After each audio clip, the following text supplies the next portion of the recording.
اگلے روز جب وہ کام کرنے حویلی میں آئی تو میں اماں جان کے پاس ہی بیٹھا تھا۔ وہ جیسے ہی اماں جان کے سامنے کھڑی ہوئی، بھرائی ہوئی آواز میں کہنے لگی، جی کہیے کام کہاں سے شروع کرنا ہے؟ اس کی آواز سے لگ رہا تھا کہ وہ بہت روئی ہے اور میرا دل زور سے دھڑکا تھا۔ میں نے کہا، میرے کمرے سے صفائی شروع کرو، اور ہاں کمرے کو ٹھیک سے صاف کرنا، ورنہ مجھ سے برا کوئی نہیں ہوگا۔ بہت کام چور ہو تم لڑکی۔ میری بات سن کے وہ فوراً سے میرے کمرے میں چلی گئی۔ میری ماں میرا سخت لہجہ سن کے بہت خوش تھی۔ وہ کہنے لگی، اسی طرح اس لڑکی سے بات کیا کرو۔ میں نے کہا، اماں جان آپ ٹھیک کہہ رہی ہیں، اسے اس کی اوقات میں ہی رکھنا چاہیے۔ اب میں ایسے ہی کرتا تھا، اسے ہر وقت ڈانٹتا رہتا، اس سے پانی مانگتا۔ جب وہ پانی دیتی تو میں گلاس زمین پہ مار کے توڑ دیتا۔ وہ بری طرح گھبرا جاتی۔ میں کہتا، بدتمیز لڑکی، کیا کام کرنے کا سلیقہ نہیں ہے تمہیں؟ ہاتھ ٹوٹے ہوئے ہیں تمہارے، گندے گلاس میں پانی دینے کی تم نے ہمت بھی کیسے کی؟ میرا یہ کہنا تھا کہ وہ روتے ہوئے کچن میں گئی، لیکن اماں جان بے حد خوش تھی اور میں یہی چاہتا تھا۔ میں مریم کو بہت تنگ کرنا چاہتا تھا، اتنا کہ وہ مجھ سے لڑنے پہ مجبور ہو جائے۔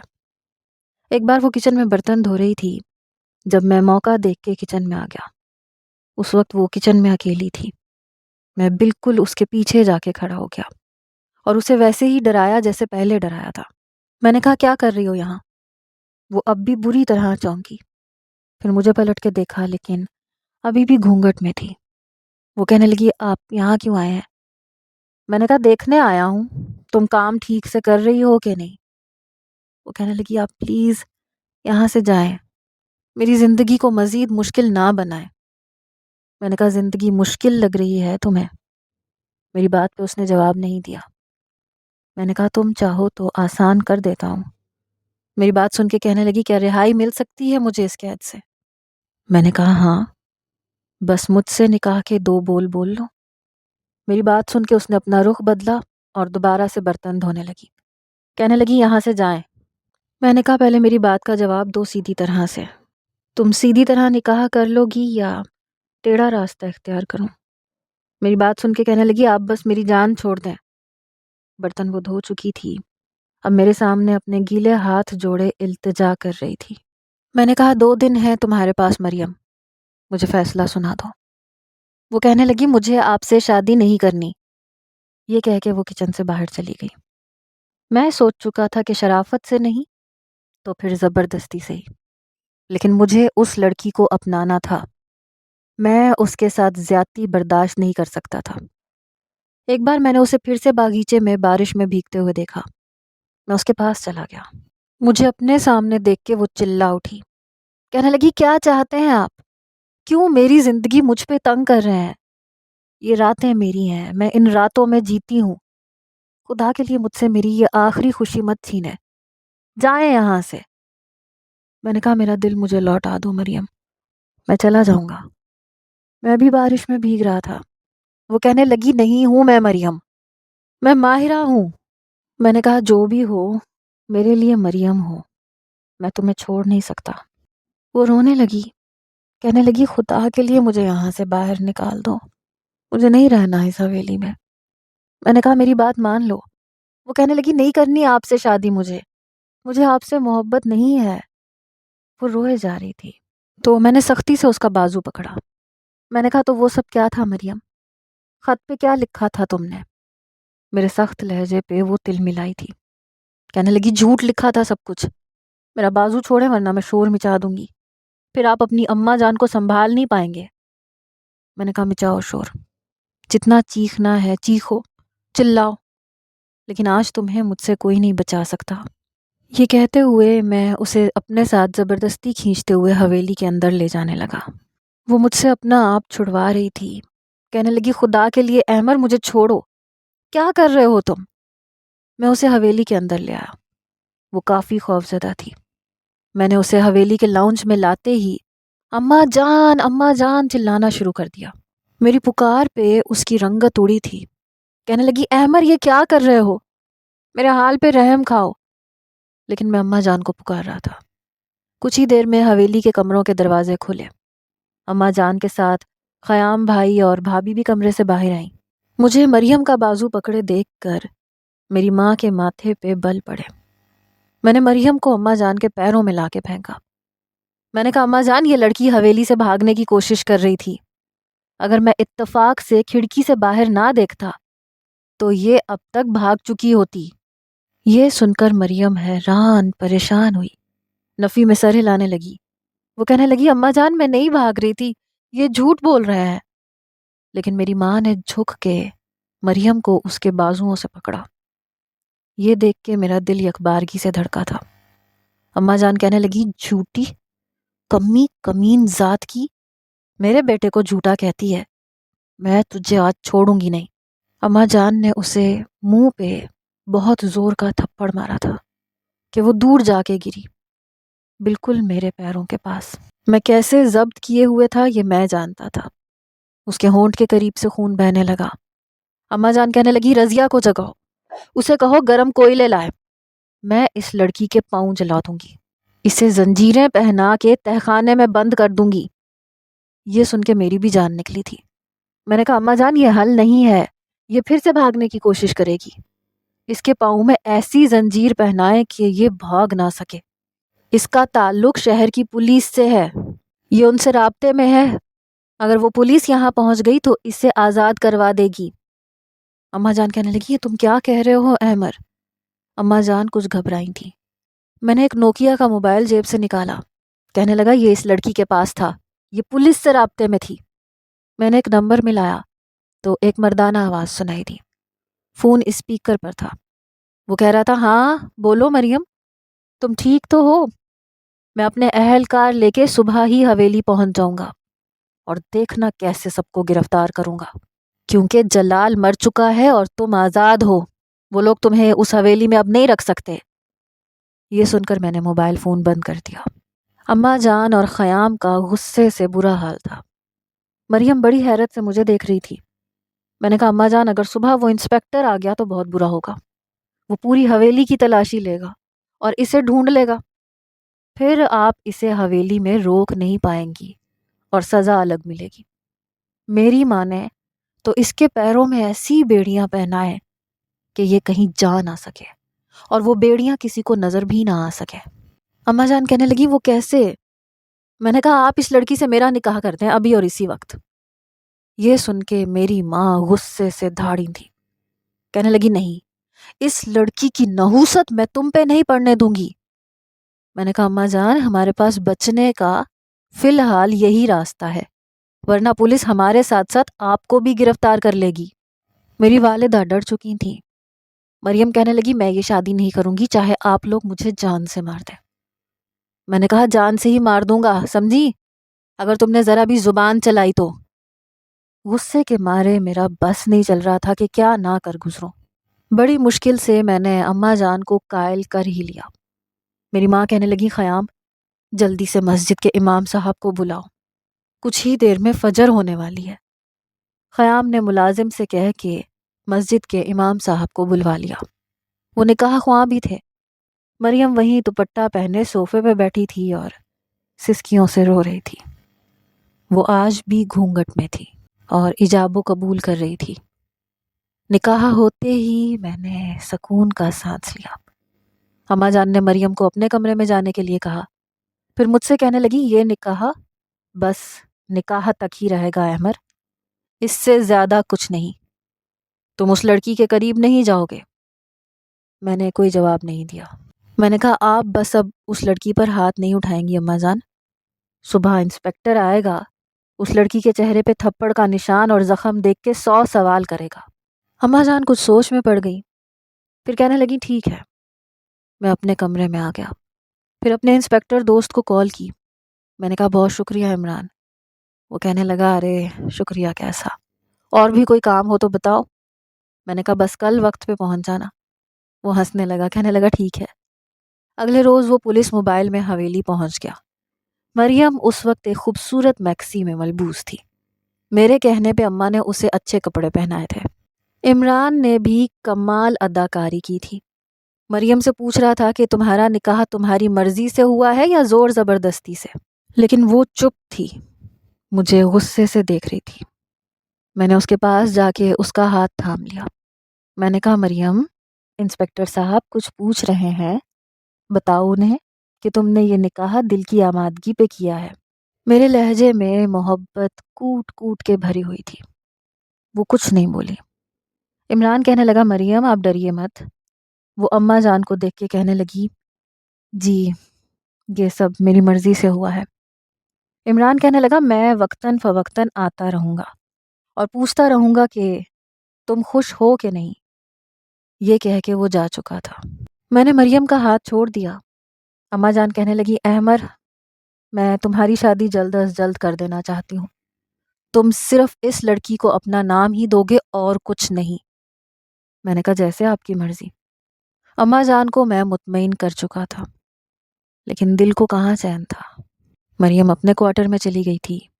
میں جانتا تھا سب سے پہلے کپڑے تبدیل کرے گی، جس میں نے اسے جی بھر کے دیکھا بھی نہیں تھا۔ میری بےتابیاں عروج پر تھی۔ رات ہونے کا شدت سے انتظار تھا، لیکن لگ رہا تھا وقت بہت آہستگی سے گزر رہا ہے۔ میں بار بار گھڑی دیکھ رہا تھا جو بڑی سست رفتاری سے چل رہی تھی۔ نہ میں نے ٹھیک سے دوپہر کا کھانا کھایا، نہ رات کا۔ آدھی رات کو میں اس کے کوارٹر کے باہر تھا۔ اس کے کمرے سے سسکیوں کی آوازیں آ رہی تھیں۔ میں نے ہلکی سی دستک دی۔ میں نے کہا مریم دروازہ کھولو، دیکھو آج انکار مت کرنا، بڑی مشکل سے دن گزارا ہے۔ وہ کہنے لگی نہیں کھولوں گی، آپ جائیں یہاں سے۔ نکاح سب کے سامنے اور حق لینے کے لیے اپنی ماں سے چھپ کے یہاں کیوں آئے ہیں؟ یاد رکھیے احمر، یہ نکاح بس کاغذ تک محدود رہے گا۔ اگر اتنا ہی شوق ہے میرے قریب آنے کا تو اپنی ماں سے اجازت لے کے آئیں۔ وہ روتے ہوئے کہہ رہی تھی۔ میں نے کہا ٹھیک ہے، ایسے ہے تو ایسے ہی صحیح۔ میرا وعدہ ہے تم سے، کل کی رات تم میرے کمرے میں گزارو گی۔ یہ کہہ کے میں اپنے کمرے میں آ گیا اور سوچنے لگا کہ اب مریم کو کمرے میں کیسے لے کے آؤں۔ اگلی صبح میں نے اماں جان سے کہا کہ رات کو مریم میرے کمرے میں بنے چھوٹے والے کمرے میں رہے گی تاکہ بھاگنے کی کوشش نہ کرے۔ اماں جان کہنے لگی ایسا کچھ نہیں ہوگا، میں اسے تمہارے کمرے میں کبھی بھی نہیں رکھوں گی۔ میں نے کہا اماں جان سمجھا کریں، وہ انسپکٹر کسی بھی وقت آ سکتا ہے۔ لیکن میری ماں نہیں مانی۔ میں نے عمران کو رات میں ہی بلا لیا۔ اس وقت مریم اپنے کوارٹر میں تھی۔ پولیس موبائل حویلی کے باہر دیکھ کے اماں جان کے ہاتھ پاؤں پھولے۔ جلدی سے مریم کو کوارٹر سے حویلی میں بلوا کر خود میرے کمرے میں لے جا کے بٹھا دیا۔ عمران اندر آیا تو کہنے لگا وہ مریم سے ملنا چاہتا ہے۔ تب تک وہ کافی بہتر حلیے میں تھی۔ عمران کچھ دیر بعد جا چکا تھا اور یہ بھی کہہ چکا تھا کہ وہ کبھی بھی آ سکتا ہے۔ عمران کے جانے کے بعد میں نے اماں جان سے کہا دیکھ لیا آپ نے اماں جان، آپ کی ضد مجھے پھنسا دے گی، خدا کے لیے اسے میرے کمرے میں رہنے دیں۔ اماں جان چپ سی ہو گئی۔ مریم میرے کمرے میں آ چکی تھی۔ جیسے ہی میں دھڑکتے دل کے ساتھ کمرے میں گیا تو وہ میرے کمرے میں موجود دوسرے چھوٹے سے کمرے میں جا کے کمرہ بند کر چکی تھی۔ میرا غصہ یہ سب دیکھ کر عروج پر تھا۔ کتنے جتن کروائے گی یہ لڑکی مجھ سے، مجھے کس بات کی سزا دے رہی تھی؟ میں نے اپنا کمرہ بند کیا، دوسرے کمرے کے دروازے پہ دستک دینے لگا۔ میں نے کہا مریم شرافت سے دروازہ کھول دو ورنہ باخدا توڑ دوں گا اسے۔ وہ کہنے لگی احمر نہیں، مجھے تم سے کوئی رشتہ قائم نہیں کرنا، پلیز مجھ سے وہ سب مت مانگو جو میں تمہیں دے نہیں سکتی۔ میں نے کہا دروازہ کھولو، میرے روبرو ہو کے بات کرو۔ وہ کہنے لگی نہیں مجھے نہیں آنا تمہارے سامنے۔ میں بے بس سا ہوا۔ میں نے کہا بہت پچھتاؤ گی، کب تک کمرے میں بند رہو گی؟ اکھیاں سسک کے روئیں، اتنا بھی ٹوٹے نہ کوئی، میرا دل جوڑ دے یا میری راہ موڑ دے۔ نیند بھی اکھیوں میں نہ کوئی، رات بھی نہ سوئی، آسمان توڑ دے یا میری راہ موڑ دے۔ تیری اکھیوں سے تیرا درد میں بھانپ لوں، اپنے ہاتھوں سے میرا تو صبر توڑ دے۔ پاس تیرے ہے جو تو کھوجتا پھر رہا، درد کو تو میرے حال پہ چھوڑ دے۔ جے سنگ میرے بھی رو کے دکھ سہنا، تے بیبا ساڈا دل موڑ دے۔ جے تو اکھیاں دے سامنے نہیں رہنا، تے بیبا ساڈا دل موڑ دے۔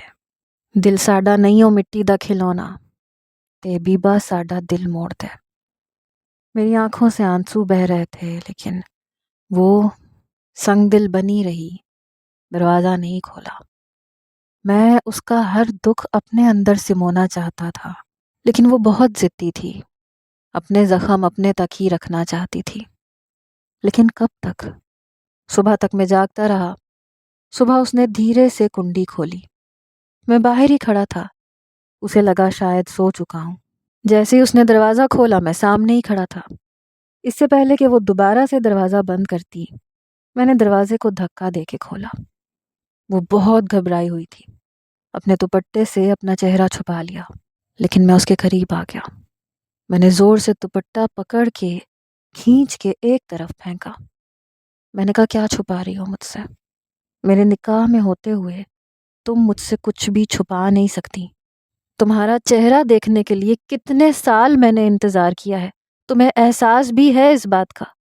کتنی مشکل سے میں نے تمہیں حاصل کیا، اس بات کا احساس ہے تمہیں؟ میں ایک ایک قدم اس کی طرف بڑھ رہا تھا اور وہ روتے ہوئے ایک ایک قدم پیچھے کی جانب لے رہی تھی۔ میں نے کہا، کیا چاہتی ہو تم؟ کہ تمہیں امتحان پہ امتحان دیتا رہوں؟ کس بات کا امتحان دوں میں؟ میں نے تم سے محبت کی تھی، تم نے اسے میرے لیے سزا بنا کے رکھ دیا۔ مریم کہنے لگی، نہیں ہوں میں مریم، مر گئی ہے مریم، میں مائرہ ہوں۔ میں نے کہا، میرے لیے مریم ہو تم۔ یہ کہہ کے میں فاصلہ کم کرنے لگا۔ وہ کہنے لگی، آپ سچ نہیں جانتے، سچ جان جائیں گے تو نفرت کریں گے مجھ سے آپ کو نکاح نہیں کرنا چاہیے تھا۔ میں کچھ سننا ہی نہیں چاہتا تھا۔ میں اس کے بہتے آنسوؤں کو اپنی پلکوں پہ اٹھانا چاہتا تھا۔ میں جانتا تھا کہ وہ میری اماں جان کے رویے سے جان چھڑوانا چاہتی ہے، لیکن میں اسے پوری عزت دینا چاہتا تھا، محبت جس کی وہ حقدار تھی، لیکن وہ مجھے اپنے قریب آنے ہی نہیں دے رہی تھی۔ بار بار اپنے ہاتھ جوڑ کے روئے جا رہی تھی۔ وہ کہہ رہی تھی، مجھ سے دور رہو، تم سچ نہیں جانتے۔ لیکن میں بھی کیا کرتا؟ پورے 6 سال بعد اس کا چہرہ دیکھ رہا تھا، اور اس وقت میں بنا آنکھیں جھپکائے اسے دیکھے جا رہا تھا۔ اپنی آنکھوں کی تشنگی چاہتا تھا جو مل نہیں رہی تھی۔ جیسے ہی میں نے اس کا چہرہ اپنے ہاتھوں میں لیا، میرے کمرے کا دروازہ بڑی زور سے کھٹکا۔ میں بری طرح سے جھٹکا تھا۔ میں اسے چھوڑ کے باہر آیا تو اس نے کمرے کا دروازہ بند کر لیا۔ پھر میں نے باہر کا دروازہ کھولا تو میری والدہ بڑے غصے سے کھڑی ہوئی تھی۔ وہ کہنے لگی، کہاں ہے وہ لڑکی؟ میرے کمرے میں آ کے دیکھنے لگی۔ میں نے کہا، وہی بند ہے جہاں میں نے اسے بند کیا تھا۔ یہ دیکھ کر میری ماں کو کچھ سکون ہوا۔ پھر دروازہ کھول کے مریم کو بازو سے پکڑ کے کمرے سے باہر لے گئی۔ پھر رات کو وہ کمرے میں نہیں آئی۔ اماں جان اسے میرے قریب بھی نہیں ہونے دیتی تھی۔ رات کو 2 بجے سے پہلے وہ کمرے میں نہیں آتی تھی۔ آج بھی 2 بجے آئی تھی، لیکن میں جاگ رہا تھا، ورنہ اس کا انتظار کرتے کرتے سو جاتا تھا۔ مجھے جاگتا دیکھ کے وہ بری طرح سے گھبرائی۔ میں اس کے پاس آ گیا، اس کا ہاتھ پکڑ کے اسے بیڈ پہ بٹھایا۔ میں نے کہا، کیوں ڈر رہی ہو مجھ سے؟ دیکھو، میں نے جو کچھ کیا اس لیے کیا تھا کہ اماں جان میرا تم سے نکاح کروا دیں، ورنہ وہ کبھی بھی تمہیں میری بیوی نہ بناتی۔ وہ کہنے لگی، وہ ابھی بھی مجھے آپ کی بیوی نہیں بننے دیں گی، اور آپ سچ بھی نہیں جانتے۔ پھر میرے سامنے ہاتھ جوڑنے لگی، کہنے لگی، احمد خدا کے لیے مجھے اس حویلی سے باہر نکال دو۔ میں نے کہا، اس حویلی میں تمہیں عزت سے رکھوں گا، تم میری بیوی بن کے رہو گی۔ وہ کہنے لگی، نہیں، مجھے نہیں رہنا کسی کی بیوی بن کے، مجھے نہیں رہنا کسی کی بیوہ بن کے، میں اپنی زندگی جینا چاہتی ہوں۔ ایک رات میری تھی جو تم مجھ سے چھین چکے ہو۔ میں نے کہا، وہ رات جو تم سخت سردی میں بارش میں بھی بھیگ کے گزارتی تھیں اور مجھے یاد کرتی تھی۔ وہ کہنے لگی، میں کسی کو بھی یاد نہیں کرتی تھی، میں نے سچ میں تم سے محبت نہیں کی تھی۔ میں نے کہا، کتنے جھوٹ بولو گی؟ وہ کہنے لگی، میں جھوٹ نہیں بول رہی، وہ سب ایک شرارت تھی، ڈرامہ تھا، لیکن میں نہیں جانتی تھی کہ میری قسمت بھی میرے ساتھ اتنا بڑا کھیل کھیل جائے گی۔ میں نہیں جانتی تھی کہ تم جلال کے بھائی ہو، ورنہ میں کبھی تمہارے سامنے آتی ہی نہ۔ میں یہ جانتی تھی کہ میں ایک جاگیردار کی منکوہا ہوں، اور مجھے ساری زندگی غلام اور کنیز بن کے رہنا ہے۔ تمہارا بھائی زندہ بھی ہوتا تو میری زندگی ایسی ہی ہوتی جیسی ابھی ہے، تب بھی کچھ مختلف نہیں ہوتا۔ وہ مجھ سے اپنا حق وصول کرتا لیکن مجھے کبھی بھی گھر کی عورتوں کی طرح عزت نہیں دیتا، اور تم بھی ایسا ہی کرو گے، اپنا حق وصول کرو گے لیکن عزت نہیں دو گے۔ تمہاری اماں جان تمہاری دوسری شادی کی تیاریاں کر رہی ہیں اور تم انہیں انکار نہیں کر سکتے۔ میں جانتی ہوں مجھے تم سے کچھ چاہیے بھی نہیں، بس مجھے چھوڑ دو، مجھے آزادی چاہیے، میں پڑھنا چاہتی ہوں، میں اپنی زندگی کو خود سنوار لوں گی۔ تم مجھ پہ احسان کرنا چاہتے ہو تو بس یہ احسان کر دو، میں زندگی بھر تمہاری احسان مند رہوں گی۔ میں چپ چاپ اس کے چہرے کی طرف دیکھ رہا تھا۔ وہ کہنے لگی کیا چاہتے ہو تم؟ بدلے میں اپنی خواہش پوری کرنا چاہتے ہو؟ یہ کہہ کے اس نے دوپٹہ اتار کے ایک طرف پھینک دیا۔ کہنے لگی لو، کر لو اپنی خواہش پوری، تم جاگیردار ایسے ہی ہوتے ہو، ونی میں یا بیاج میں آئی ہوئی لڑکی پہ اپنا حق سمجھتے ہو، چاہے وہ تمہارے حق میں جائز ہو یا نہ ہو، تم لوگوں کو فرق نہیں پڑتا۔ نوچنا چاہتے ہو مجھے، نوچ لو۔ وہ ہذیانی سی ہونے لگی، میرا ہاتھ پکڑ کے اپنے گلے پہ رکھ دیا، پھر کہنے لگی لو، کر لو خواہش پوری، لیکن مجھے آزاد کر دو۔ یہ کہہ کے وہ رونے لگی، کہنے لگی لیکن یہ یاد رکھنا کہ میرے دل میں تمہارا جو مقام ہے وہ ختم ہو جائے گا، لیکن میں جانتی ہوں کہ تم نہیں رکو گے۔ تم جیسے جاگیرداروں کی آنکھوں پہ ہوس کی پٹی بندی ہوتی ہے، تم لوگوں کو اپنی خواہش کے علاوہ کچھ بھی نظر نہیں آتا۔ تمہارے سامنے بیٹھی ہوں نا، جو چاہتے ہو کر لو۔ میں نے سائڈ پہ رکھا اس کا دوپٹہ اٹھایا اور اس کے اوپر پھینک دیا۔ میں نے کہا بہت غلط سمجھا تم نے مجھے، میری محبت کو تم نے ہوس کی گالی دے دی۔ جاؤ چلی جاؤ یہاں سے، جا کے اسی کمرے میں سو جاؤ، آج تمہارا دروازہ نہیں کھٹکھٹاؤں گا۔ تم واقعی میری مریم نہیں ہو، وہ ہوتی تو مجھ پہ اس طرح کا الزام نہ لگاتی اور نہ ایسا شک کرتی۔ کل میں تمہیں اس حویلی سے باہر نکال دوں گا، چلی جانا یہاں سے ہمیشہ کے لیے، لیکن میں تمہیں اپنے رشتے سے آزاد نہیں کروں گا۔ جب کبھی تمہیں میری محبت پہ یقین آ جائے تو بے شک واپس آ جانا، میرے گھر کا اور دل کا دروازہ تمہارے لیے ہمیشہ کھلا رہے گا۔ میری بات سن کے وہ اپنے کمرے میں جا چکی تھی۔ اگلی صبح فجر کے وقت میں نے اسے جگایا، پھر اسے اپنی کالی رنگ کی شال میں چھپایا، اپنے ساتھ اسے گاڑی میں بٹھایا، چوکیدار سے کہا کہ دروازہ کھولو۔ وہ حویلی کا دروازہ کھول چکا تھا۔ میں گاڑی حویلی سے باہر لے گیا، پھر کافی خاموشی سے میں نے ڈرائیونگ کی۔ بار بار وہ مجھے دیکھ رہی تھی۔ سامنے بس اڈے پہ جا کے میں نے گاڑی روکی، وہاں ایک بس تیار تھی شہر جانے کے لیے۔ میں نے ٹکٹ خریدا، اسے اس میں بٹھا دیا۔ جیسے ہی بس چلی میں واپس حویلی آ گیا، لیکن تب تک اماں جان اٹھ گئی تھیں۔ وہ کہنے لگی کہاں گئے تھے تم؟ میں نے کہا جسے آپ نے قید کر رکھا تھا اسے آزادی دے کے آ رہا ہوں، اور خدا کے لیے اس کے پیچھے مت جائیے گا، اس کو مار کے آپ کو کچھ بھی نہیں ملے گا۔ یہ کہہ کے میں اپنے کمرے میں چلا گیا۔ میری والدہ میرے کمرے میں آئی، کہنے لگی تمہارا دماغ تو خراب نہیں ہو گیا؟ اگر اسے چھوڑنا ہی تھا تو اس سے نکاح کیوں کیا تھا؟ میں نے کہا اس لیے کیا تھا کہ آپ اسے بہو کی حیثیت سے قبول نہیں کریں گی۔ دوسری بات، میں دوسرا نکاح کبھی نہیں کروں گا، کیونکہ میں نے مائرہ سے محبت کی ہے، اس کی جگہ کسی اور کو نہیں دے سکتا، اور نہ ہی کسی اور کو اپنی زندگی میں شامل کر کے میں اس کے ساتھ ناانصافی کر سکتا ہوں۔ لیکن میں جانتا ہوں کہ آپ مائرہ کو کبھی بھی من چاہی بہو جیسا درجہ نہیں دیں گی، اس لیے میں نے اسے آزاد کر دیا ہے۔ وہ میرے نکاح میں ہے لیکن اس حویلی کی قیدی نہیں ہے۔